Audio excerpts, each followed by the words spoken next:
Oke, halo Kenzo, apa kabar hari ini? Hari ini Miss Sophie memberikan penjelasan sedikit ya. Kita belajar pendidikan, belajar IPA dulu, ilmu pengetahuan alam dulu ya.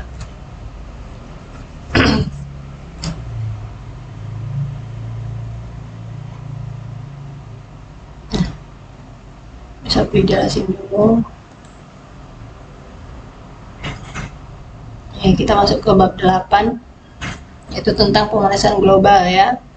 Di sini ada konsep dan solusinya.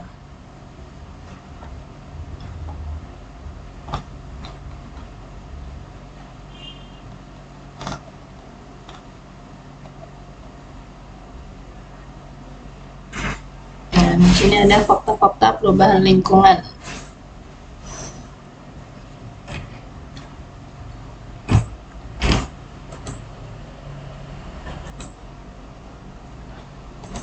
Nah, kita kenalkan dulu itu pemanasan global ya. Apa itu pemanasan global? Nah, pemanasan global itu adalah peristiwa kenaikan suhu rata-rata yang ada di muka bumi ini ya. Baik itu daratan, lautan, dan atmosfer bumi secara bertahap. Nah, pemanasan global ini ada fakta-faktanya.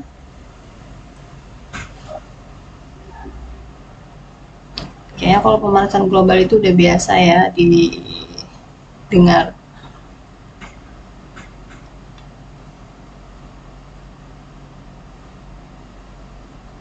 Nah, ini bukti faktanya.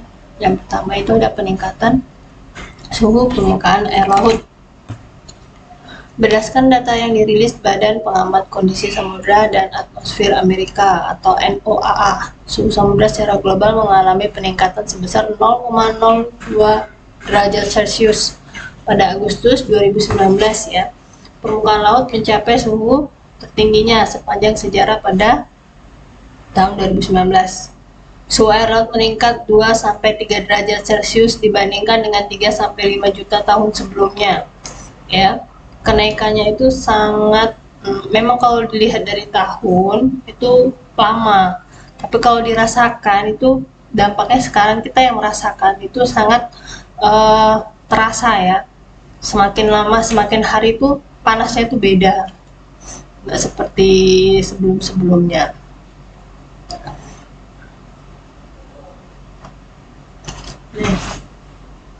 Ekosistem laut merupakan ekosistem yang paling sensitif terhadap peningkatan suhu. Pemanasan ini terjadi hingga kedalaman 700 meter dari permukaan laut. Berdasarkan pembagian zona laut, wilayah kedalaman tersebut merupakan wilayah yang paling tinggi keanekaragaman hayatinya. Nah, kalau kita bayangkan air itu kan dingin. Segitu panasnya, kenaikan pemanasan global itu bisa memanaskan air laut yang segitu banyak dan dengan kedalaman 700 meter. Itu bisa kita bayangkan panasnya itu seperti apa ya di lautan itu. Nah, dengan pemanasan global tersebut pasti banyak pengaruh ya. Pengaruhnya untuk ekosistem yang ada di laut ya, terutama kita bahas air laut ya.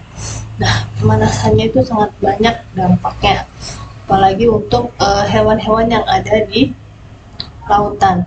Itu kedalaman yang 700 meter yang tadinya nggak sepanas, nggak sehangat ya. Kalau air itu mungkin hangat ya, air laut yang kedalaman 700 meter mungkin hangat. Jadi yang biasanya nggak sehangat itu jadi hangat, mungkin ekosistemnya itu akan berubah.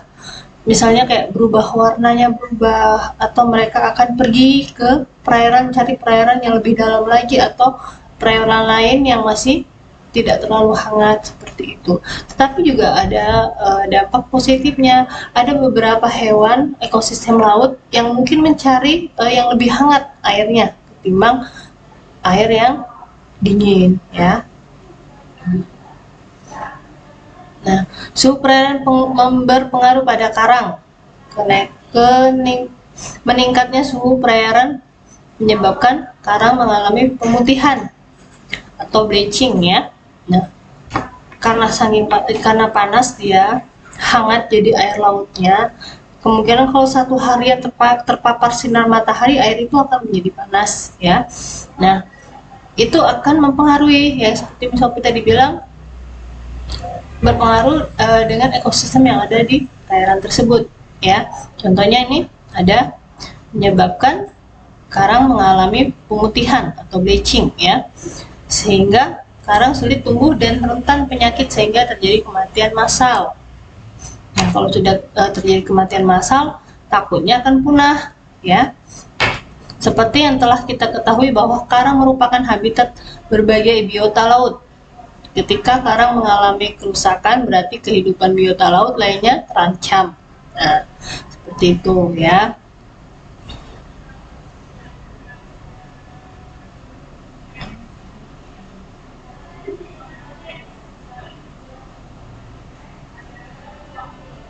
Itu akan berpengaruh sama ekosistem yang ada di dalam laut. Untuk karang aja sudah mengalami perubahan ya, untuk karang sendiri ya, nah, menyebabkan kematian massal.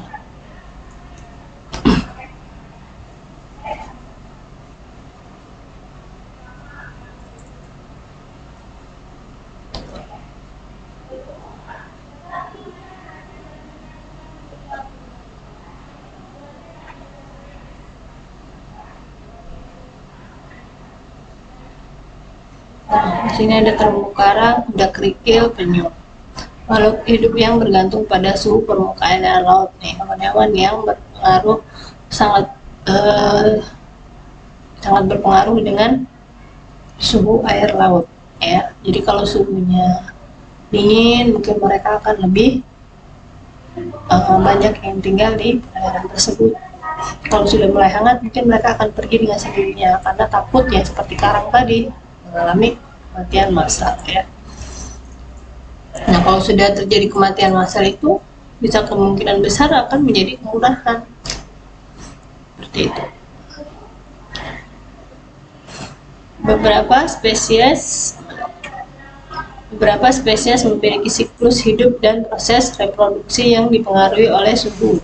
Contohnya adalah udang kerikil. Udang ini berproduksi dalam jumlah yang sedikit jika suhu perairan meningkat. Begitu pula dengan penyu. Jenis kelamin anaknya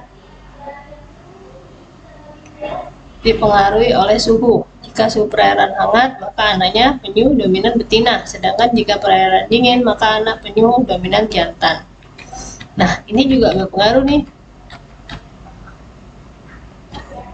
Bu, ini kan cuman jantan dan betina saja. Nah, gimana mereka akan bereproduksi kalau anaknya itu semua betina? Ya, nggak ada jantannya, nggak bisa juga bereproduksi. Ya, itu akan menyebabkan kepunahan juga. Ya, nggak ada keturunan selanjutnya. Dengan demikian, peningkatan suhu dapat mempengaruhi populasi organisme laut dan bahkan dapat pula menyebabkan kepunahan. Ya, seperti bisa dijelaskan tadi ya. Selain itu pula, peningkatan suhu berpengaruh pada penyebaran spesies dan juga penyakit laut. Pada wilayah tertentu, bakteri akan meningkat jumlahnya sehingga mengurangi kadar oksigen pada wilayah tersebut. Hal ini mengakibatkan organisme lainnya bermigrasi ke tempat lainnya dan bisa berujung pada kematian.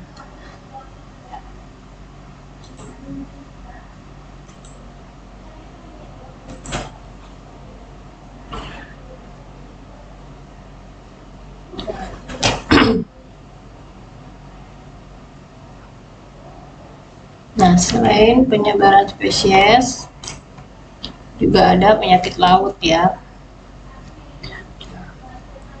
Kalau sudah suhunya berubah, itu penyakit laut itu berasal dari bakteri ya. Bakteri itu akan berkembang biak lebih banyak.